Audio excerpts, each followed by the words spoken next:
When you look at life in Washington, when you were there, now that you see it from a distance, what are your thoughts? Well, I'm pretty happy that I'm retired. DC was getting a little crazy when I left, but boy, it's gotten a lot crazier since. And I get back to town.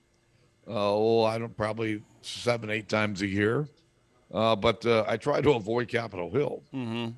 What is at work in American politics that disturbs you most?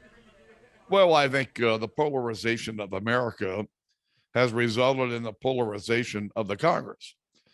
And this polarization is fed every day by what we see on cable news, what we see on these social media platforms.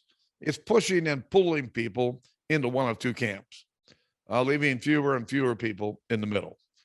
And this polarization has gotten to the point where it's nasty, and you got friends you can't even talk to about it. Well, I don't want to talk to anybody about it. People come up to me and want to talk about this issue or that issue.